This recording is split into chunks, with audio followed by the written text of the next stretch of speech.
السلام علیکم دوستو، واقعہ.com میں خوش آمدید۔ 1980 کی دہائی میں ہندوستانی پنجاب میں سکھوں نے ہندوستان سے آزادی حاصل کرنے کی تحریک شروع کی، جو امرتسر میں واقع سکھوں کے مقدس ترین مقام گولڈ ٹیمپل دربار صاحب پہ 1 تا 8 جون 1984 میں ہندوستانی فوج کے حملے اور 31 اکتوبر 1984 کو ہندوستانی وزیر اعظم اندرا گاندھی کے قتل کے بعد دہلی میں ہونے والے قتل عام میں ہزاروں سکھوں کی ہلاکت کے بعد زور پکڑ گئی تھی۔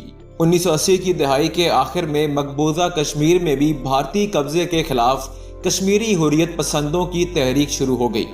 اس وقت صورتحال یہ ہو گئی تھی کہ بھارتی حکومت اور اس کے دفاعی ادارے 1971 میں پاکستان کے 2 ٹکڑے کرنے کے بعد اب خود بھارت کے اندر 2 محاذوں پہ جنگ آزادی کی تحریکوں میں بری طرح الجھ گئے تھے، جبکہ اس وقت پاکستان بھر میں ایسی کوئی صورتحال نہیں تھی۔ تاہم پاکستان کی یہ مضبوط اور محفوظ پوزیشن زیادہ عرصے برقرار نہ رہ سکی۔ 1988 میں پاکستان میں جمہوریت کا سورج پھر طلوع ہو گیا اور پیپلز پارٹی نے ملک میں حکومت بنا لی۔ دسمبر 1988 میں اسلام آباد میں ہونے والی سارک کانفرنس میں شرکت کے لیے بھارتی وزیر اعظم راجیو گاندھی نے پاکستان کا دورہ کیا۔ یہاں پیپلز پارٹی کی حکومت نے راجیو گاندھی کا والہانہ استقبال کیا۔ 1988 سارک کانفرنس کی سائیڈ لائن پر بے نظیر بھٹو کی بھارتی وزیر اعظم راجیو گاندھی سے ملاقات ہوئی۔ یہ بند کمرے میں 1 on 1 ملاقات تھی۔ اس ملاقات میں بے نظیر بھٹو اور راجیو گاندھی کے سوا کوئی دوسرا نہیں تھا، اور یہی بے نظیر بھٹو کی سب سے بڑی سفارتی غلطی تھی۔ وہ اس لیے کہ وزیر اعظم کی کوئی ملاقات ذاتی نہیں ہوتی، وہ عوام کے نمائندے کے طور پر ریاستی ملازمین کی موجودگی میں عالمی معاملات طے کرتا ہے تاکہ سند رہے اور عوام کے سامنے اور ریکارڈ کا حصہ بھی رہ سکے۔ ریاستی ضوابط کار سے ہٹ کر کی گئی ملاقات اور گفتگو کا کوئی گواہ نہیں تھا، اس لیے افواہوں اور قیاس آرائیوں کا جنم لینا فطری بات تھی۔ اس ملاقات کے حوالے سے کوئی بھی فیصلہ براہ راست سامنے نہیں آیا، بلکہ اخبارات میں ذرائع سے چھپنے والی خبریں ہی حالات کا رخ متعین کرتی رہیں۔ پاکستانی اخبارات کے مطابق ملاقات میں روایتی طور پر پاک بھارت تعلقات کو بہتر کرنے پر اتفاق کیا گیا تھا۔ بھارتی اخبارات کے مطابق ملاقات میں پاکستان نے سکھ علیحدگی پسندوں کی حمایت اگر پاکستان کر رہا ہے تو اسے بند کرنے کا وعدہ کیا۔ جواباً راجیو گاندھی نے سیاچن سے بھارتی فوج کی واپسی کا عہد کیا۔ ملاقات کی یہ اندرونی کہانی بے نظیر بھٹو اور راجیو کے دوستوں کی زبانی پاک بھارت اخبارات میں چھپتی رہی، جس کی راجیو گاندھی یا بے نظیر بھٹو نے خود کبھی تصدیق نہیں کی۔ البتہ جو واقعات ہوئے وہ کچھ اس طرح تھے۔ راجیو گاندھی واپس بھارت گئے تو کچھ دیر بعد وزیر داخلہ اعتزاز احسن بھی بھارت کے دورے پر چلے گئے۔ جب وہ واپس آئے تو بھارت میں سکھوں کی گرفتاریاں اور ہلاکتیں شروع ہو گئیں۔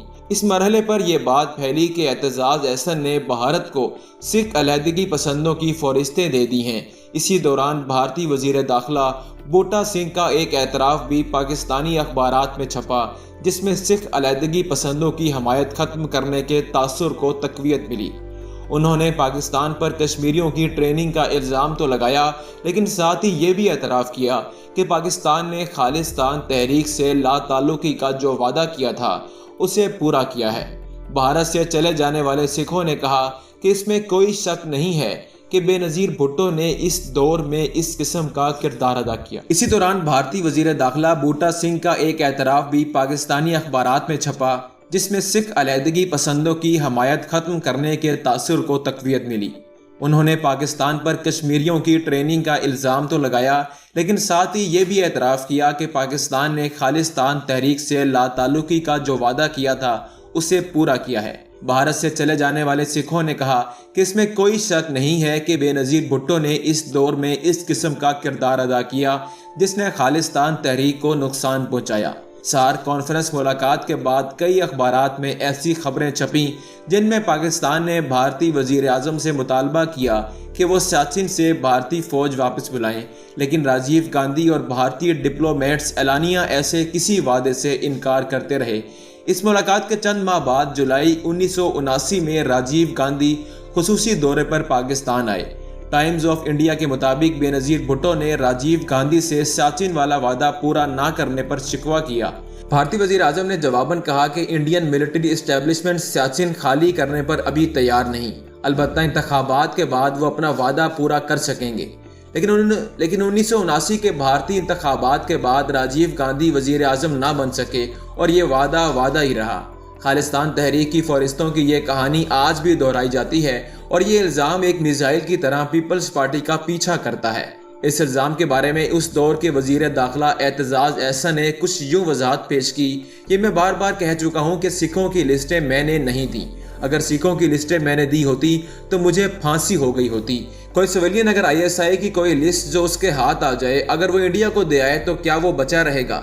جنرل حمید گل، جنہیں بے نظیر بھٹو نے DG ISI کے عہدے سے ہٹایا تھا اور انہیں پیپلز پارٹی کا نظریاتی مخالف سمجھا جاتا تھا، انہوں نے ان فہرستوں کے بیان میں یہ بتایا کہ جب دہلی میں اندرا گاندھی کے قتل کے بعد سکھوں کا قتل عام ہوا تو تقریباً 6,500 سکھ بھاگ کر پاکستان آ گئے تھے۔ اس وقت بارڈر کھلے تھے اور کوئی باؤنڈری نہیں لگی تھی، چنانچہ ان کو ہم نے جیلوں میں لوکیٹ کیا تو وہاں سے کوئی 1100 کی لسٹ تھی جو وزارت داخلہ کو دی گئی تھی، لیکن انہوں نے انڈیا جا کر مارنا شروع کر دیا۔ اور بڑی مشکل یہ ہے کہ ہمارے سیاستدان ہمیشہ ہی عجیب و غریب حرکات کر ڈالتے ہیں۔ بے نظیر کا وہ مشہور جملہ تو آپ نے سنا ہی ہوگا کہ اگر میں بھارت کی مدد نہ کرتی تو خالصتان کی تحریک کبھی بھی ختم نہیں ہو سکتی تھی۔